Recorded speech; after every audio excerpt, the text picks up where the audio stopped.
Tip number 2 is to reflect on your triggers. I'm sorry if we took too long in number 1. This video is going to be a little bit longer than most of my regular ones, but I feel like it's important in relationship to overcoming lack of self-awareness.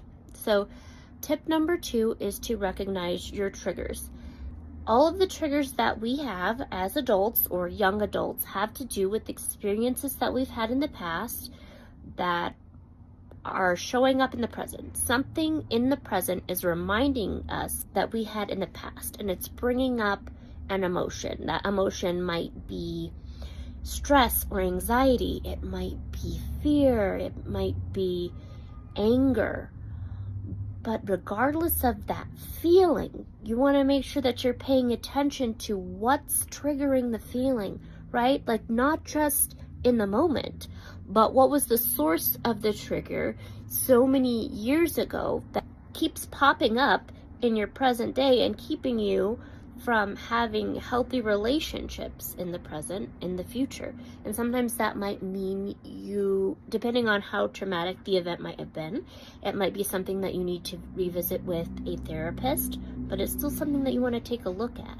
Because if we don't understand what is causing those behaviors, what's causing those triggers, then it's harder to control our response to them, right? Because you want to get to the point where something comes up that used to trigger you and used to give you stress and anxiety, and it's just something that you're aware of. It's not something that, it's not as powerful of a stressor as it used to be. We want those triggers to lose their power or their stronghold over us by becoming aware of them. Self-awareness deals not only with the way that you perceive yourself, but the way that you feel other people perceive you, right? So it might not necessarily be in alignment. Where is your soul? Where's your heart? And you want other people to see that, but something's standing in the way, right? And it's that lack of self-awareness, the time that you want to take to make sure you get to know yourself. And once you started to do that, to understand how similar other people might be as well, but to actively listen and take the time to get to know them. Okay, so tip number 1 was actively listen. Tip number 2 was to know your triggers. Tip number 3. Tip number 3 is to practice self-compassion.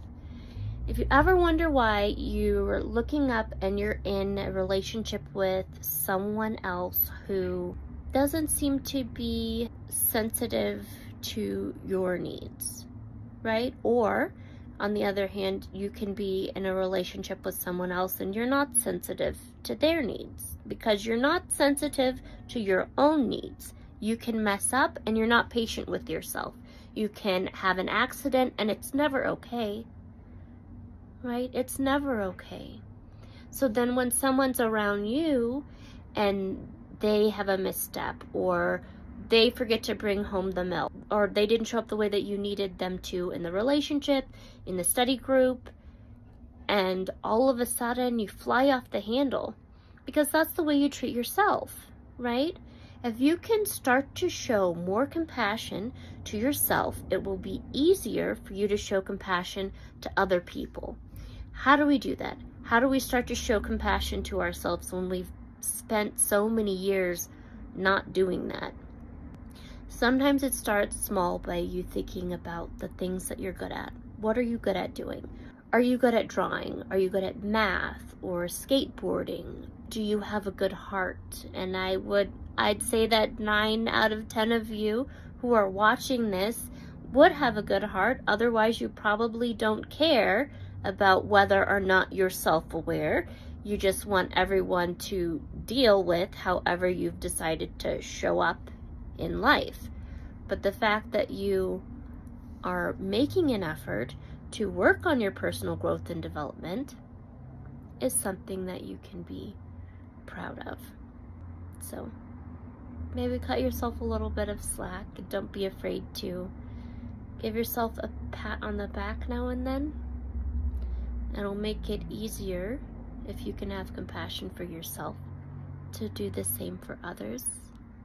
And if you show compassion, we get what we give, right? In relationships, it'll be easier for your partner or that person on the other end of that relationship, it might be a friendship, to reciprocate. I'm going to leave you guys with a quote by Maya Angelou. She's one of my favorite poets.